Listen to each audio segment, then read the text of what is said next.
I'm sorry, but I don't want to be an emperor. That's not my business. I don't want to rule or conquer anyone. I should like to help everyone if possible.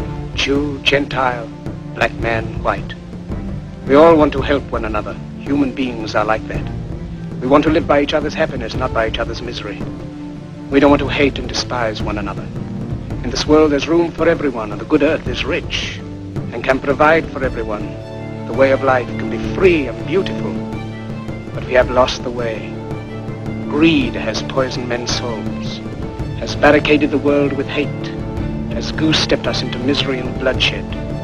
We have developed speed, but we have shut ourselves in. Machinery that gives abundance has left us in want. Our knowledge has made us cynical, our cleverness hard and unkind. We think too much and feel too little. More than machinery, we need humanity. More than cleverness, we need kindness and gentleness. Without these qualities, life will be violent, and all will be lost. The aeroplane and the radio have brought us closer together. The very nature of these inventions cries out for the goodness in men, cries out for universal brotherhood, for the unity of us all. Even now, my voice is reaching millions throughout the world. Millions of despairing men, women, and little children, victims of a system that makes men torture and imprison innocent people. To those who can hear me, I say, do not despair. The misery that is now upon us is but the passing of greed, the bitterness of men who fear the way of human progress. The hate of men will pass, and dictators die, and the power they took from the people will return to the people. And so long as men die, liberty will never perish. Soldiers, don't give yourselves to brutes, men who despise you, enslave you, who regiment your lives, tell you what to do, what to think, and what to feel, who drill you, diet you, treat you like cattle, use you as cannon fodder. Don't give yourselves to these unnatural men with machine minds and machine hearts. You are not machines, you are not cattle, you are men. You have the love of humanity in your hearts. You don't hate, only the unloved hate, the unloved and the unnatural. Soldiers, don't fight for slavery, fight for liberty. In the 17th chapter of St. Luke it is written, the kingdom of God is within man, not one man nor a group of men, but in all men, in you. You, the people, have the power to create machines, the power to create happiness. You, the people, have the power to make this life free and beautiful, to make this life a wonderful adventure. Then in the name of democracy, let us use that power. Let us all unite. Let us fight for a new world, a decent world, that will give men a chance to work, that will give youth a future and old age a security. By the promise of these things, brutes have risen to power, but they lie. They do not fulfill that promise. They never will. Dictators free themselves, but they enslave the people.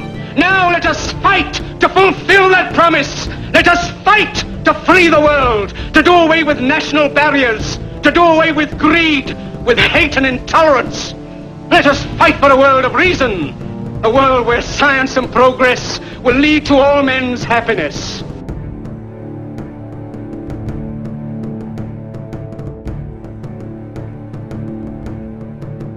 Why don't you ask yourself that question?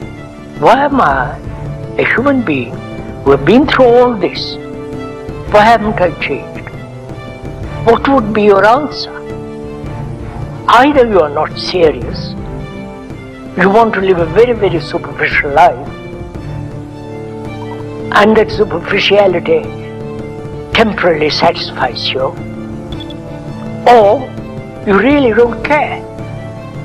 As long as you have immediate pleasures, immediate satisfactions, you really don't care. Or probably you are so deeply conditioned psychologically, and one is not aware of it.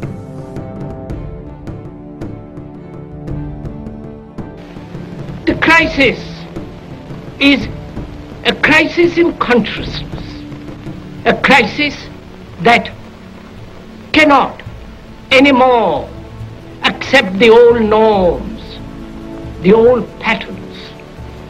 It seems to me, though man has cultivated the external world and has more or less mastered it, inwardly he's still as he was. A great deal of animal in him. He's still brutal, violent, aggressive, acquisitive, competitive. Once you see for yourself the routine cruelty involved in raising animals for food, you'll understand why millions of compassionate people have decided to leave meat off their plates for good.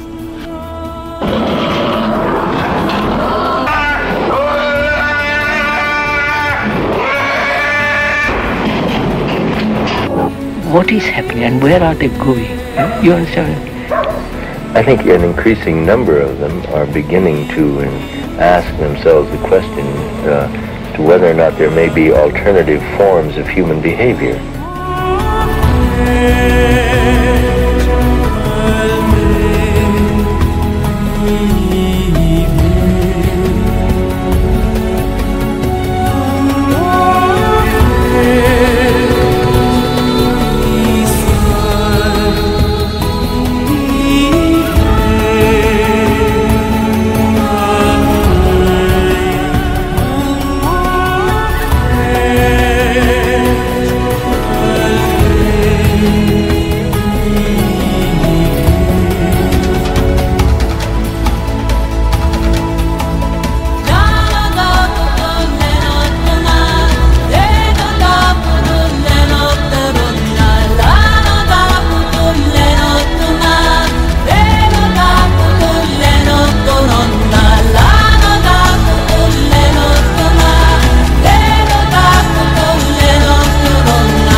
Tu